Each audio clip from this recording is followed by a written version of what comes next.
ఏలువాడు నీ మీద కోపపడిన ఎడల నీ ఉద్యోగము నుండి నీవు తొలగిపోకుము. ఓర్పు గొప్ప ద్రోహ కార్యములు జరగకుండా చేయును. ఓర్పు గొప్ప ద్రోహ కార్యము జరగకుండా చేయును. దేవునికి స్తోత్రం కలుగునుగాక. హల్లెలూయా. ప్రియులారా, ఈ మాటను ఒకసారి మనం ఆలోచన చేద్దాం. ఓర్పు గొప్ప ద్రోహ కార్యము జరగకుండా చేయును. ఓర్పు అనేది ప్రతి ఒక్కరికి అవసరమైంది. మన జీవితము ఎప్పుడు కూడా పూలపాన్పు కాదు. ఎత్తుపల్లాలు, అనేక రకాలైనటువంటి సమస్యల వలయాల్లో మనం చిక్కుకొని బాధలు, నిట్టూర్పులు, నిందలు, అవమానాలు, బలాత్కారాలు, రకరకాలైనటువంటి అనుభవాల్లో మన జీవితం కొనసాగిపోతుంది.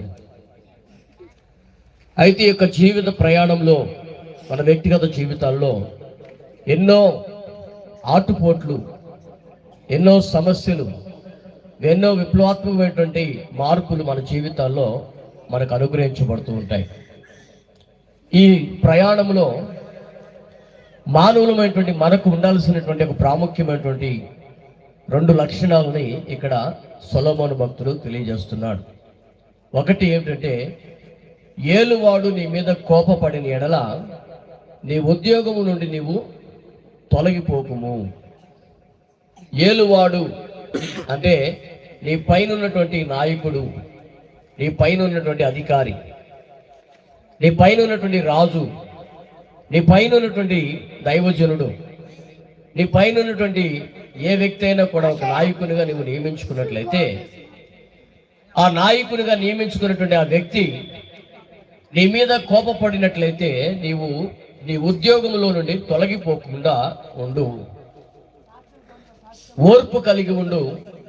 ఆ ఓర్పు ద్రోహ కార్యములు జరగకుండా చేస్తుంది అనేటువంటి విషయాన్ని ఇక్కడ తెలియజేస్తున్నాడు.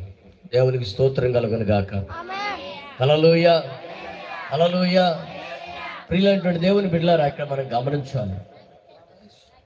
ఏలువాడు నీ మీద కోపపడిన ఎడల నీవు ఉద్యోగంలో నుండి తొలగిపోకు. దైవజనులుగా, మన మీద నాయకులుగా, అధికారులుగా మన మీద ఎవరైనా కొంతమంది ఉన్నప్పుడు ఒక్కొక్కసారి వారి జీవితాల్లో మనకు తెలియకుండా కోపం అనేది వస్తుంటుంది. మనం చేసే చిన్న చిన్న పొరపాట్లను బట్టి, మనం చేసే చిన్న చిన్న హేయమైనటువంటి క్రియలను బట్టి మన మీద ఒక్కొక్కసారి కోపం వస్తుంది. ఏ కారణం లేకుండానూ ఒక్కొక్కసారి మన మీద కోపం వస్తుంది. ఎందుకంటే నాయకులుగా ఉన్నటువంటి వారు అన్ని రకాలైనటువంటి అనుభవాలు పంచుకుంటూ ఉంటారు, అన్ని రకాలైన అనుభవాలు నడిపించబడుతుంటారు. కనుక ఒకరి మీద కోపం మరొకరి మీద వాళ్ళు చూపించాల్సి వస్తుంది. అటువంటి సమయాలలో మానవులుగా, మనుషులుగా, నాయకుల క్రింద ఉన్నటువంటి మనం, అధికారుల క్రింద ఉన్నటువంటి మనం, దేవుని పిల్లలక, దైవ సేవకుల కింద ఉన్నటువంటి మన జీవితాల్లో మనకు కావాల్సింది ఏంటంటే ఓర్పు. ఈ ఓర్పు అనేది ద్రోహ కార్యము జరగకుండా చేస్తుందట. మనం పరిశుద్ధ గ్రంథంలో గమనించినట్లయితే యోబు అనేటువంటి వ్యక్తి జీవితాన్ని మనం ఒకసారి ఆలోచన చేద్దాం. యోబు గురించి పరిశుద్ధ గ్రంథంలో రాయబడింది, ఊజు దేశంలో యోబు కంటే నీతిమంతుడు ఎవరు లేరని,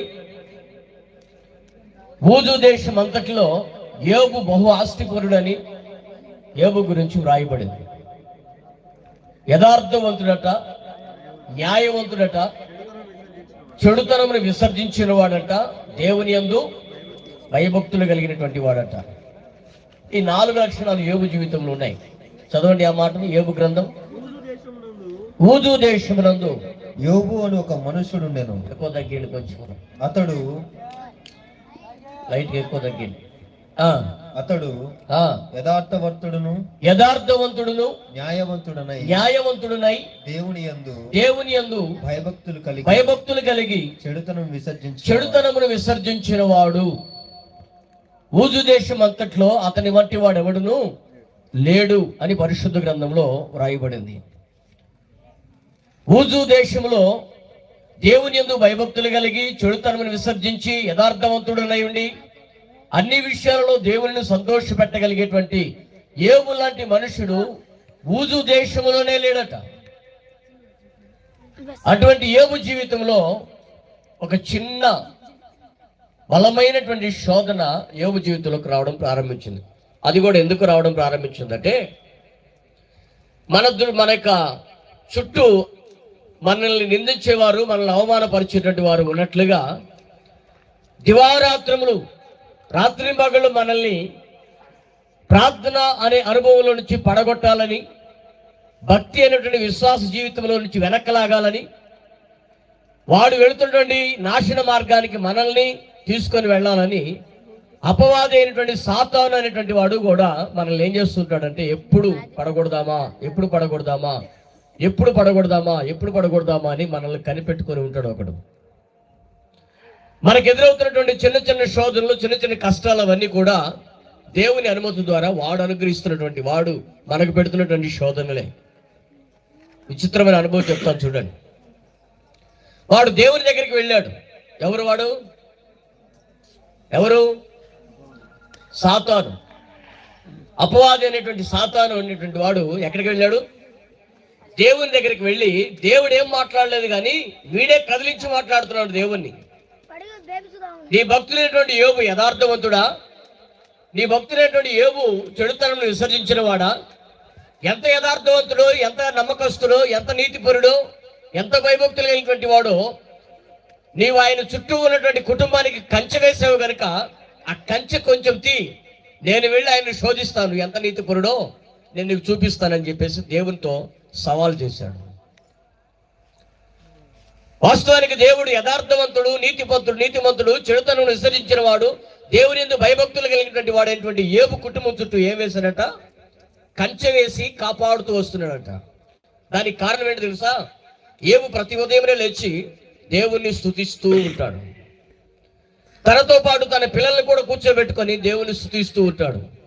రాత్రి పడుకునేటప్పుడు దేవుని స్తుతిస్తూ ఉంటాడు. మధ్యాహ్న కాలం ముందు దేవుని స్తుతిస్తుంటాడు. దినముకు 3 సార్లు యోబు దేవునికి మొరపెడుతూ, దేవునికి ప్రార్థన చేస్తూ దేవుని నామాన్ని గణపరుస్తూ ఉండేటువంటి వాడు కుటుంబంతో సహా. ప్రియులారా, ఇక్కడ విషయాన్ని మనం గమనించినట్లయితే దేవుని దగ్గరికి వెళ్ళాడు. సాతాను గమనించి దేవుని దగ్గరికి వెళ్ళాడు. దేవుని దగ్గర ఒక చిన్న పర్మిషన్ తీసుకొని వచ్చాడు. ఏం పర్మిషన్ తీసుకొని వచ్చాడు? యోబు కుటుంబాన్ని శోధించడానికి. మొత్తం మీద యోబు కుటుంబం చాలా సంతోషంగా ఉంది. ఇప్పుడు మీ కుటుంబం ఉన్నట్లుగా అంతా సందడిగా చాలా సంతోషంగా ఉన్నట్లుగా యోబు కుటుంబం చాలా సంతోషంగా ఆనందదాయకంగా ఉంది.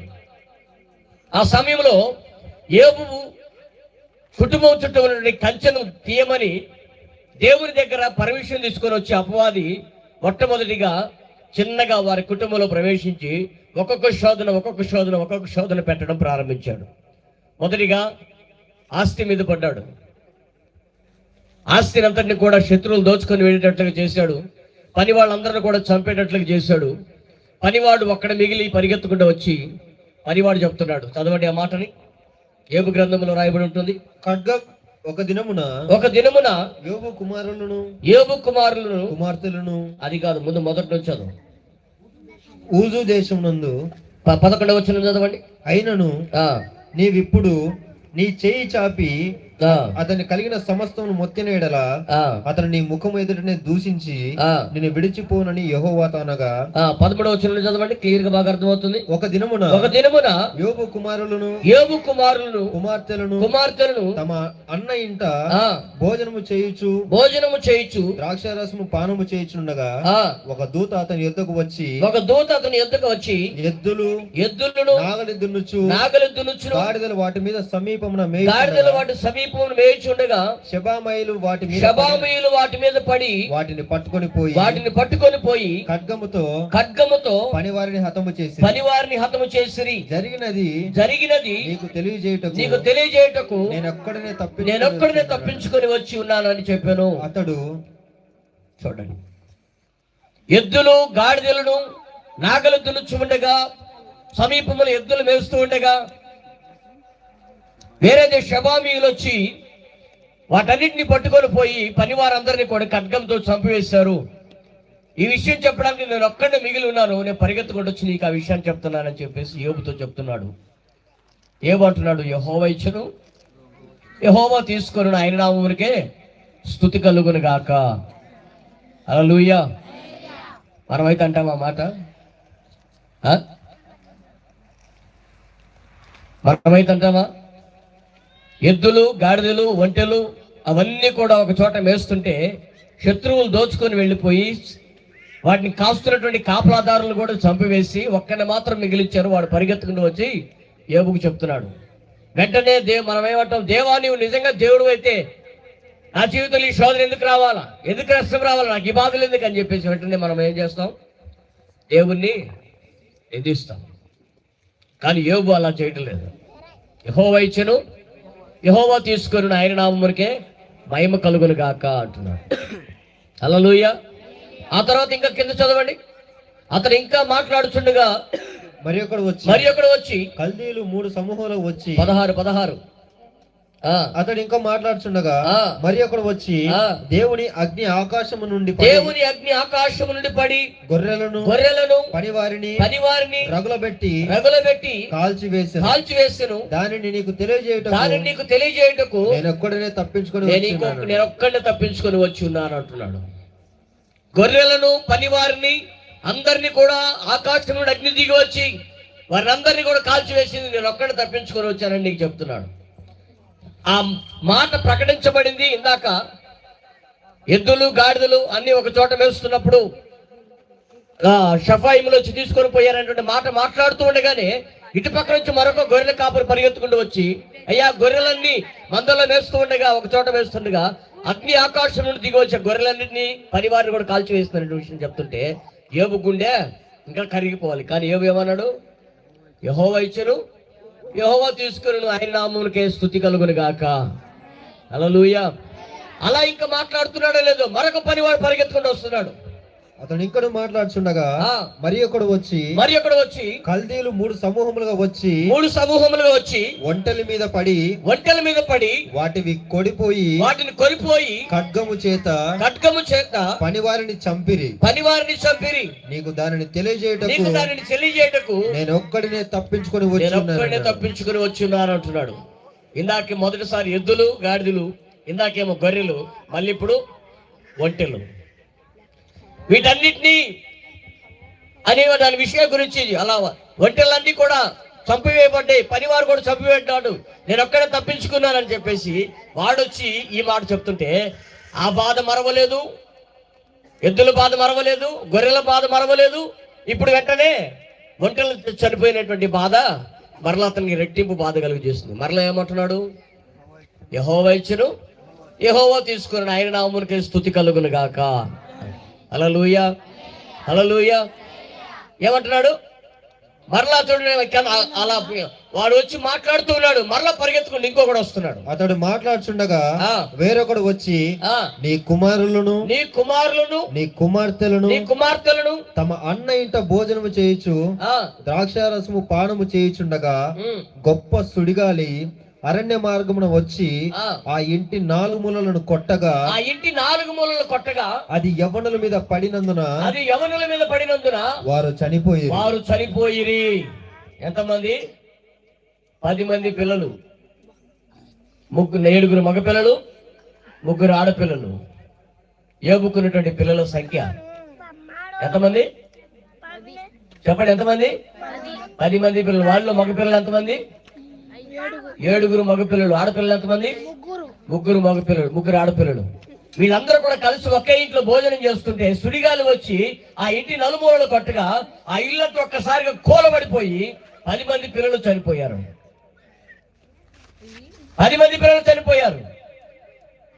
విచిత్రం అనుభవం ఏంటంటే ఆస్తి పోస్తే ఎవడైనా సహిస్తాడు, ఆస్తి పోతే సహిస్తాడు, పశువులు పోతే సహిస్తాడు, వెండి బంగారాల పైన సహిస్తాడు, కానీ కన్న కడుపు కోత ఎవరు తీరుస్తారు? వెంటనే యోబు ఏమనాలి? దేవానికి కనికరం ఉందా, జాలుందా అనాలి. కానీ యోబు అంటున్నాడా? అంటలేదు. ఏమంటున్నాడు? యెహోవా ఇచ్చెను, యెహోవా తీసుకొనును, ఆయనకే స్తుతి కలుగును గాక. మనమైతే అంటామా ప్రియులారా? అంటామా? ఒక్క మాట కూడా మనం అనలేము. వాస్తవానికి దేవుని మీద కోపం యోబుకు అప్పుడే రావాలి. నీ అందు నేను యథార్థవంతుడిగా ఉన్నానే, నీ అందు ఇంత నమ్మకంగా ఉన్నానే, నేను భయభక్తులే నిన్ను సేవిస్తున్నానే, నా ఇంటి చుట్టూ ఇంత కంచె వేసి కాపాడుతున్నావే, దేశంలో ఎవడైనా ఇంత భక్తిపరుడు ఉన్నాడా, నాకే ఎందుకే నీ శ్రమలు అని చెప్పేసి యోబు కోపం రావాలి కదా. కానీ యోబు ఏమనటం లేదు. యెహోవా ఇచ్చను, యెహోవా తీసుకొను. చూడండి యోబుకి ఎంత ఓర్పు ఉందో, ఎంత ఓర్పు ఉందో చూడండి.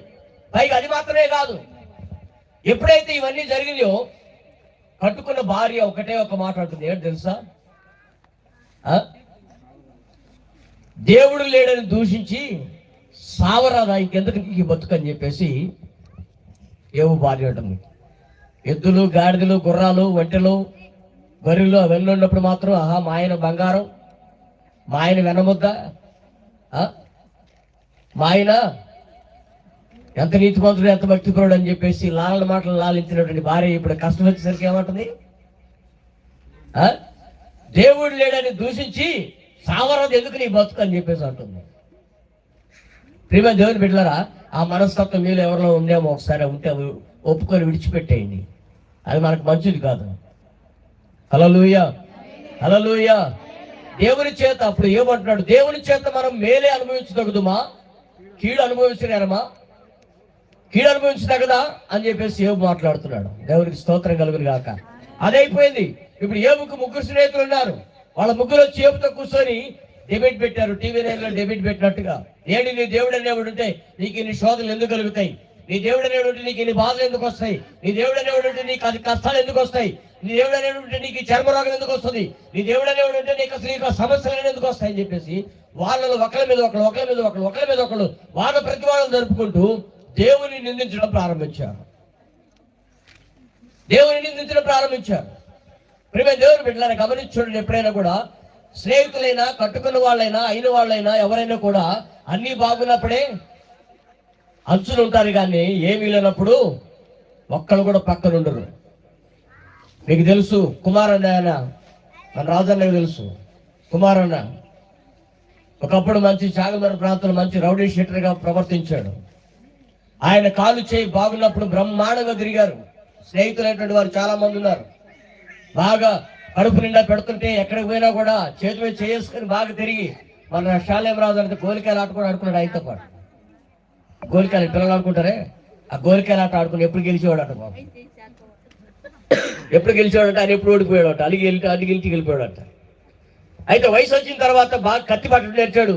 కత్తి పట్టి రాయించాక చాగమర్రి, ఆలగడ్డ పరిసర ప్రాంతాలన్నింటిలో కూడా ఇక నాకంటే మగవాడు లేడు అన్నట్లుగా రౌడీజంగా ప్రవర్తించాడు. ప్రేమ దేవుని బిడ్డారు, ఇప్పుడు కాలు చేయి పడిపోయింది, ఒక్కడ పట్టించుకునేవాడు లేడు. అన్ని బాగున్నప్పుడు రారా తిందాం, రారా అక్కడికి పోయేద్దాం, రారా ఎక్కడికి పోయేద్దాం అని చెప్పి పిలుచుకొని పోయి తన జేబులో డబ్బులని మొదలుపెట్టినటువంటి స్నేహితులు లేకపోలేదు. కానీ ఇప్పుడు కనీసం ఒక్కడు కాబట్టి ఒక్కడు ఆదరించేవాళ్ళు. ఏదైనా ఎక్కడికైనా వెళ్ళాలంటే నాకు ఫోన్ చేస్తారు, బాబు అలా చోటకి పోవాలి బాబు, రా బాబు అంటారు. ప్రియమైన దేవుని బిడ్డలారా, ఆపదలో మనం ఆదుకునేటువంటి వారికే నిజమైనటువంటి స్నేహితులని దేవుని వాక్యం తెలియజేస్తుంది. దేవుని సేవకులుగా ఆదుకోవాల్సిన బాధ్యత మా పైన ఉంది కాబట్టి ఆయన ఎక్కడికి పిలిచారని వెళ్తుంటారు. మా ఇక్కడ కూర్చున్నటువంటి వాళ్ళలో కూడా ఎవరైనా కూడా సమయంలో ఆదుకోవాలనుకుంటే వెళ్ళి వీళ్ళ స్నేహితులుగా వీళ్ళు కూడా ఆదుకుంటూ వస్తారు. ప్రియమైన దేవుని బిడ్డలారా, ఎందుకు చెప్తున్నాను ఈ మాట అంటే, స్నేహితులు అనేటువంటి వారు తినేటప్పుడు, ఆస్తున్నప్పుడు, లేకపోతే వస్త్రాలు బాగున్నప్పుడు, లేకపోతే లోక మర్యాదలు బాగున్నప్పుడు, అన్ని బాగున్నప్పుడు స్నేహం చేసేది గొప్ప స్నేహం కాదు. ఏమీ లేని నిస్సహాయ స్థితిలో, ఏమీ లేనటువంటి దౌర్భాగ్య స్థితిలో, తినడానికి పట్టిన అన్నం లేనటువంటి దౌర్భాగ్యమైన పరిస్థితిలో, కాలు చేయి సహకరించినటువంటి పరిస్థితిలో నిన్ను ఆదుకునేటువంటి వాడే నిజమైన స్నేహితుడు. హల్లెలూయా, హల్లెలూయా. అయితే ఇక్కడ స్నేహితులు యోబుతో ఏం చేస్తున్నారంటే డెబిట్ పెట్టారు. నీ దేవుడు గొప్పోడా, నీ దేవుడు గొప్పోడైతే నిజంగా నీకు కార్యాలు ఎందుకు జరుగుతాయి, నీ దేవుడు గొప్పోడైతే నీకు ఈ రోగాలు ఎందుకు వస్తాయి, నీ దేవుడు గొప్పోడైతే నీకు ఈ బాధలు ఎందుకు వస్తాయి. ప్రేమ దేవుడు బిడ్డలారా, దేవుడు పెట్టలేదు, అవి ఎవరు పెట్టాడు? దుష్టుడైన అపవాది పెట్టాడు. దుష్టుడైన అపవాది దేవుని దగ్గర పర్మిషన్ తీసుకొని వచ్చి పెట్టాడు. ఇక్కడ మనం తెలుసుకోవాల్సిన విషయం ఏంటంటే, దేవుని చిత్తము లేకుండా నీ తల వెంట్రుక కూడా రాలదు. ఎప్పుడైనా అది గుర్తుపెట్టుకోండి. మనం దేవుని చిత్తము లేకుండా, దేవుని అనుమతి లేకుండా మన శరీరం మీద చిన్న రోగం కూడా రావడానికి మనకు అధికారం లేదు. రోగానికి కానీ దేనికి కానీ అధికారం లేదు.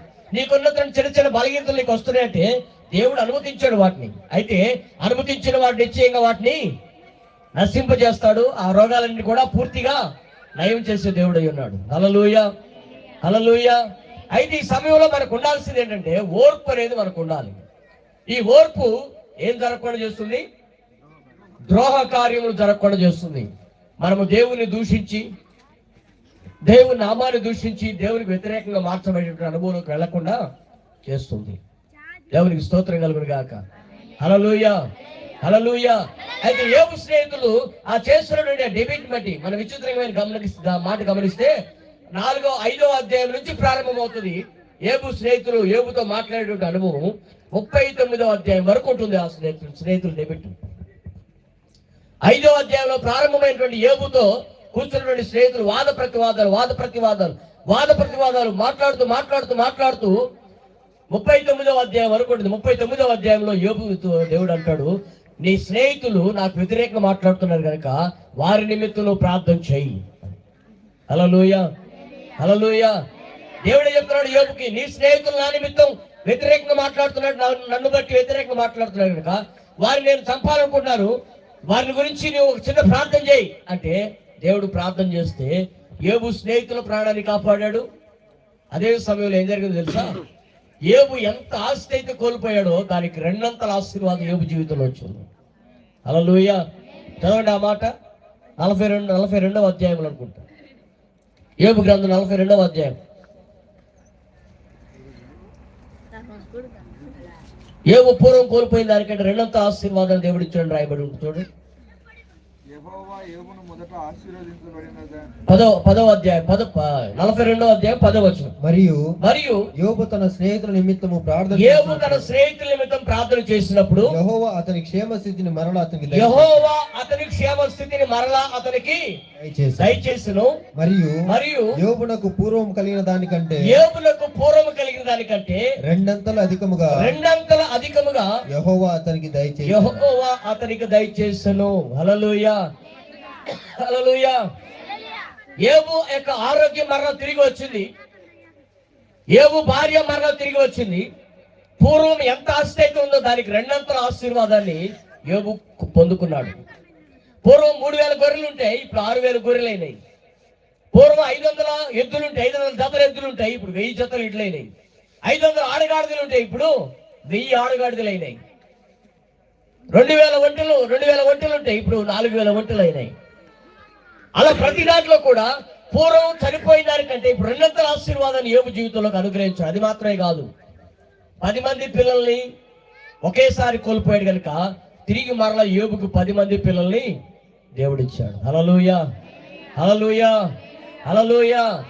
బాబన్న భార్య గర్భవతిగా ఉందని తెలిసిన తర్వాత బాబన్న ప్రార్థన చేసుకోవడానికి నా దగ్గరికి వచ్చి, అయ్యగారు ఒక చిన్న ప్రార్థన చేయండి, నా భార్య గర్భవతి అయింది, నా కూతురుని పోగొట్టుకున్నాను కనుక తిరిగి మరలా నేను కూతురునే పొందుకోవాలి, నా కోసం ప్రార్థన చేయండి, నా భార్య కోసం ప్రార్థన చేయండి అని చెప్పేసి నేను అడిగినప్పుడు నేను వారి నెత్తి మీద చేతులు పెట్టి ప్రార్థన చేసి దేవుడు నిశ్చయంగా మరలా మీకు కుమార్తెని ఇస్తాడు, ధైర్యంగా ఉండండి అని చెప్పేసి నేను ఆ దినాలు చెప్పాను. సంవత్సరం క్రితం జ్ఞాపకం ఉంది కదా, చెప్పాను. ఖచ్చితంగా దేవుడు నిశ్చయంగా మరలా ఆ డెలివరీకి వచ్చేటప్పుడు నొప్పులు ప్రసవేదన పడుతున్నప్పుడు ప్రార్థన చేయగారు, నాకు బాధగా ఉంది, హాస్పిటల్లో తీసుకెళ్తున్నారు, ఏమవుతుందో నాకు తెలియదు అంటున్నారు, బిడ్డాటం తిరిగింది అంటున్నారు, ప్రార్థన చేయండి అయ్యగారు, ప్రార్థన చేయగలరు. ఎంత ఏడ్చాడో. నేను ఒకటే మాట చెప్పాను, యెహోవా నీ పక్షంలో ఉన్నాడు, నువ్వు ధైర్యంగా ఉండు, భయపడవాకని చెప్తాను. హల్లెలూయా. వెంటనే ప్రార్థన ఆలకించింది, అప్పుడే ప్రార్థన చేస్తాను. ప్రార్థన ఆలకించింది దేవుడు. తిరిగి మరలా 5 నిమిషాలకే ఫోన్ చేస్తారు, అయ్యగారు మీరు చెప్పినట్లుగా ఆడపిల్ల పుట్టింది అని. హల్లెలూయా, హల్లెలూయా. ప్రియమైన దేవుని బిడ్డలారా, మనకు అవసరమైంది ఏమిటంటే సహనం అవసరం. ఏదైంది? ఏం కావాలి మనకి? సహనం. ఈ సహనం అనేది మనకుంటే ద్రోహ కార్యాలు జరగకుండా ఆపబడతాయి. అదే ఆడపిల్లను పోగొట్టాడు, నా దేవుడు అనేవాడు లేడని చెప్పేసి ఆయన దేవుని నామాన్ని ఎప్పుడో విడిచిపెట్టుంటే ఇప్పుడు లోకంలో ఎక్కడో ఉండేవాడు. ఈ విధంగా దైవికమైన స్వార్థ మీకు అందించబడేది కాదు, మీకు మార్గదర్శనం ఉండేవాడు కాదు. ఎప్పుడైనా ఒకటి గుర్తుపెట్టుకోండి ప్రియులారా, మన కోసం మనం ప్రార్థన చేసుకోవడం గొప్ప సంగతి కాదు. ఎప్పుడు కూడా మన కోసం మనం ప్రార్థన చేసుకోవడం గొప్ప సంగతి కాదు. ఇరుగు పొరుగునటువంటి వారి కొరకు నువ్వు ప్రార్థన చేస్తే దేవుడు నిన్ను దీవిస్తాడు. ఈ సూత్రాన్ని ఎప్పుడైనా మీరు పాటించి చూడండి. ఇప్పుడు నేను దేవుని పరిచర్య చేయబట్టి 2002లో నేను దేవుని పరిచర్యకు వచ్చాను. ఇప్పుడు 2024 సంవత్సరం అంటే 22 సంవత్సరాలు పెట్టి నేను దేవుని పరిచర్య జరిగిస్తున్నాను. 2022 సంవత్సరాలు దేవుని సేవలో ఉన్నాను. 22 సంవత్సరాలు. 2002లో దేవుని పరిచర్యకు వచ్చాను. ఇప్పుడు 2024 అయింది. ఈ 22 సంవత్సరాల ప్రాయంలో కూడా 22 సంవత్సరాల అంతట్లో కూడా నా తల్లిదండ్రుల కోసము, నా పిల్లల కోసము, నా కుటుంబం కోసం నేను ఏనాడు ప్రార్థన చేయలేదు. నేను ప్రార్థన చేయలేదు. ఎందుకో తెలుసా? మీ అందరి కోసం నేను ప్రార్థన చేస్తున్నాను కనుక దేవుడు నా కుటుంబాన్ని కాపాడుతాడు. హల్లెలూయా. ఒక క్రైస్తవుడిగా, దేవుని పిల్లలుగా మనం తెలుసుకోవాల్సిన ఒక ప్రాముఖ్యమైన సిద్ధాంతం ఇది. నీ కుటుంబం కోసం నువ్వు ప్రార్థన చేసుకోవడం గొప్ప సంగతి కాదు. నశించిపోతున్నటువంటి వారు చాలా మంది ఉన్నారు. లోకంలో దిక్కు దక్షిణమైనటువంటి దౌర్భాగ్యమైన పరిస్థితుల్లో కొట్టిమిట్టాడుతున్న ప్రజలు ఎంతో మంది ఉన్నారు. సరైనటువంటి గూడు, నీడ లేక, తోడు లేక, అండ ఆశ్రయం లేక నలిగిపోతున్న ప్రజలు చాలా మంది ఉన్నారు. వాళ్ళ కోసం నువ్వు ప్రార్థన చేయి. వాళ్ళ కోసం నువ్వు ప్రార్థన చేస్తే దేవుడు ఎవరిని దీవిస్తాడు తెలుసా? నిన్ను దీవిస్తాడు. హల్లెలూయా. యోబు చేసింది అదే. యోబు తన కుటుంబం కోసం ప్రార్థన చేయాల. ప్రభువా నాకు దిక్కున పిల్లలు కావాలి, నాకు ఆస్తి కావాలని యోబు ఎప్పుడు ప్రార్థన చేయాల. యోబు స్నేహితుల కొరకు ప్రార్థన చేశాడు. యోబుకు 2 అంతల ఆశీర్వాదం కలిగింది. మరలా ఎంతమంది పిల్లలైతే కోల్పోయాడో అంతమంది పిల్లల్ని దేవుడిచ్చాడు. హల్లెలూయా. హల్లెలూయా. ప్రియ దేవుని బిడ్డలారా, ఓర్పు అనేది ఎంత ద్రోహమైనటువంటి కార్యాలు జరగకుండా చేస్తుంది. ఇంకొక మాట కూడా నేను మీకు ధైర్యంగా చెప్పగలను. యోసేపు జీవితం మనకి బాగా పరిచయమే, అందరికి బాగా తెలుసు యోసేపు గురించి. యోసేపు అన్నలు కూడా యోసేపు మీద పగబట్టి ఏం చేశారు? ఐగుప్తుకు అమ్మివేసి ఒక రకమైనటువంటి యొక్క అనుభవాన్ని, సంతోషాన్ని, పైశాచిక ఆనందాన్ని పొందారు. అయితే దేవుడు యోసేపుని మర్చిపోయాడా? యోసేపుని మర్చిపోలేదు. ఏం చేశాడు? ఐగుప్తు దేశంలో అగ్రస్థానంలో దేవుడు నిలబెట్టాడు. హల్లెలూయా. ఐగుప్తు దేశంలో అగ్రస్థానం నిలబెట్టాడు దేవుడు. ఒక ఉన్నతమైనటువంటి స్థానం నిలబెట్టాడు. చివరికి ఎవరైతే కొట్టి, ఎవరైతే తిట్టి, ఎవరైతే అమ్మివేశారో వారే వచ్చి యోసేపుకి సాష్టాంగ నమస్కారం చేసినట్లుగా దేవుడు చేశాడు. అమ్మివేసినప్పుడు, కొట్టినప్పుడు, వస్త్రాలు చింపినప్పుడు యోసేపు కోప్పడి ఉంటే యోసేపు జీవితం ఐగుప్తు దేశానికి వెళ్ళి ఆశీర్వాదకరంగా ఉండేది కాదు. విచిత్ర అనుభవం ఏంటి తెలుసా? యోసేపు ఆ కార్యాన్ని బట్టి కోపం పెంచుకోలేదు. ఏం పెంచుకోలేదు తెలుసా? నా అన్నలు నా క్షేమం కోరే కదా, నా అన్నల క్షేమం కొరకే కదా నన్ను ఈ దేశానికి దేవుడు నన్ను నడిపించిందని యోసేపు సంతోషంతో తిరిగి మరలా వారు వచ్చినప్పుడు హక్కును చేర్చుకున్నాడు. దేవునికి స్తోత్రం కలుగును గాక. హల్లెలూయా. హల్లెలూయా.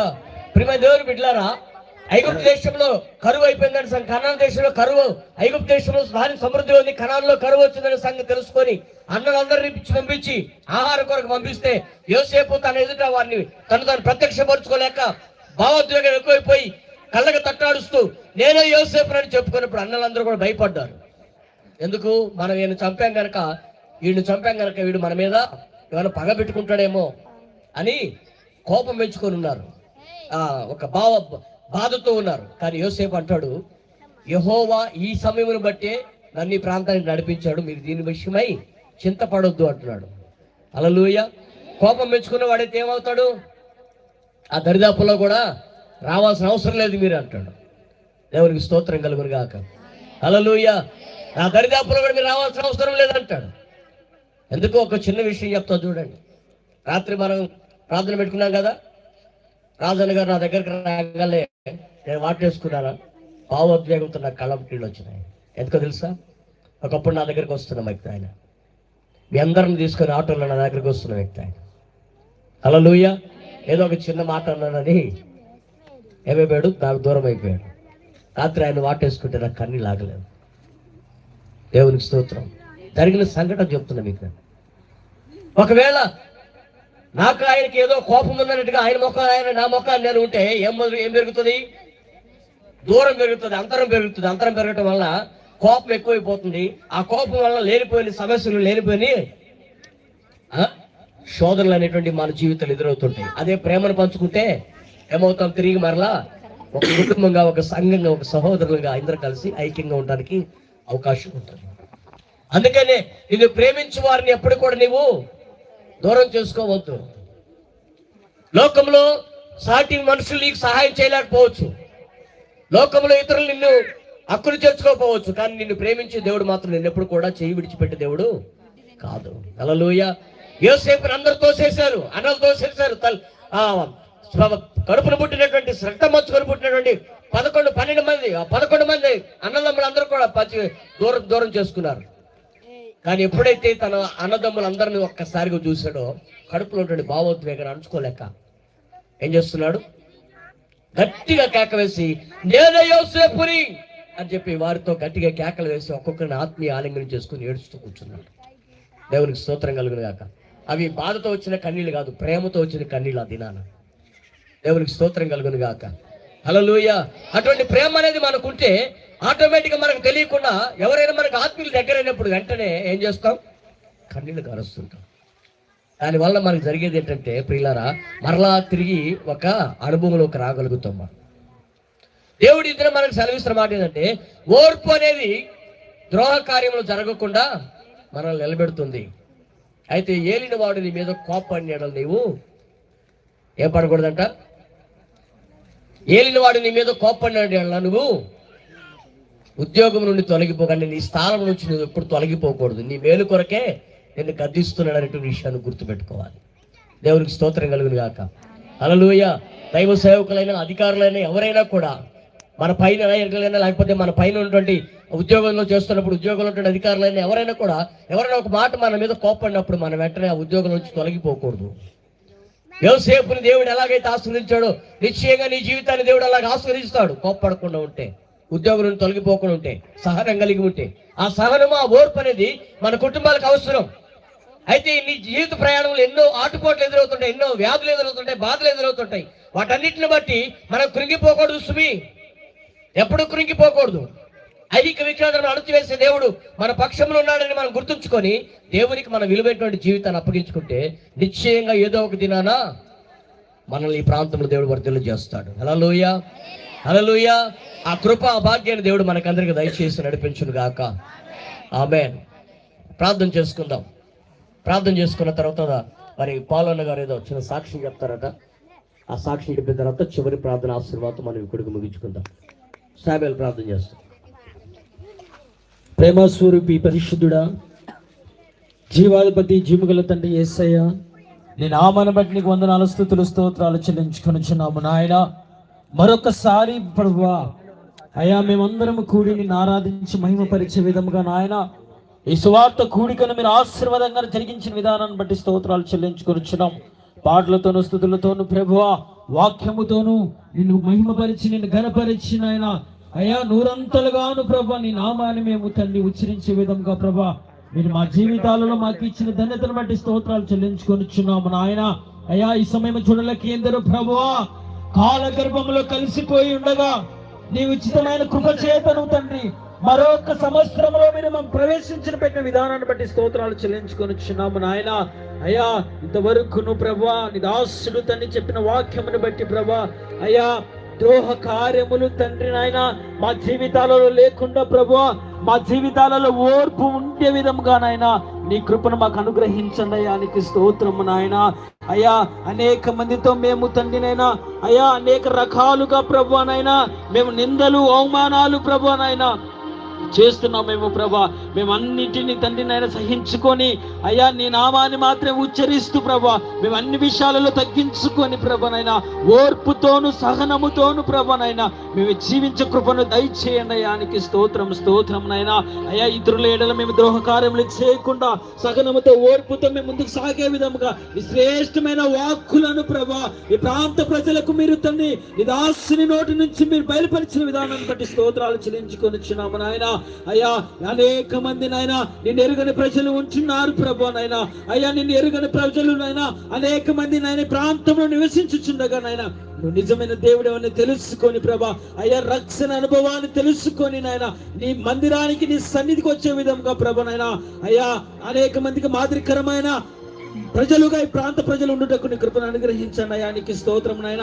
ఇంకను ప్రభనైనా ఆత్మ విషయంలోను విశ్వాస విషయంలోను తండ్రినైనా మేము తండ్రి ముందుకు సాగి ప్రభనైనా అయ్యా నూతనమైన స్వభావాన్ని ధరించుకొని నీ సన్నిధానములో ఆశీర్వాదకరంగా ఉండటకు నీ కృపను అనుగ్రహించండి అయ్యా. అయ్యా ముఖ్యంగా బాబాను కుటుంబాన్ని దీవించండి అయ్యా.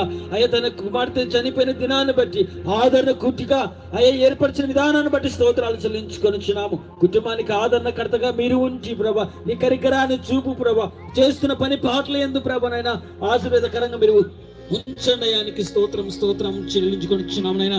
ఇంకను ప్రభువనైనా అయ్యా నూతనమైన స్వభావాన్ని ధరించుకొని నైనా విశ్వాస జీవితం ముందుకు సాగి ప్రభునైనా నీ కృపలో భద్రపరిచినైనా ఇంకను ప్రభ కుటుంబాన్ని తన్ని నీ మందిరానికి నడిపించే విధముగా, అనేక మంది నడిపించే విధముగా ప్రభ ఈ ప్రాంత ప్రజలను దీవించి ఆశీర్వదించమని అడుగుచున్నామయ్యా. అయ్యా మా దాసుని ప్రభనైనా అయ్యా మీరు దీవించి ఆశీర్వదించి మంచి ఆరోగ్యం దయచేయండి. కూడి వచ్చిన మమ్మల్ని కూడా నైనా నీ కృపలో భద్రపరిచి క్షేమమును సమాధానమును ఆరోగ్యము ఆయుష్ను మీరు దయచేసి నైనా ఇక్కడ అనేక ప్రాంతాలలో ప్రభనైనా నీ సువార్తను ప్రచురించే విధముగా ప్రభ మార్గాలు సరళము చేసి ప్రభనైనా నూతనమైన ఆత్మలోనైనా నీ సన్నిధికి వచ్చే విధముగా ప్రభనైనా మీరు మార్గాన్ని సరళము చేయమని అడుగుచున్నానయ్యా. అయ్యా ఇలాంటి సమయాన్ని మాకును ప్రభనైనా ఈ ప్రాంత ప్రజలకు మరొక్కసారి మీరు దయచేయమని మా ప్రభును రక్షకుడునైనా యేసుక్రీస్తు నామమున అడిగి వేడుకొనుచున్నాము తండ్రి. మంచిది. మరి పాలన్న గారు సాక్ష్యం చెప్తారు. క్లుప్తంగా సాక్ష్యం చెప్తారు.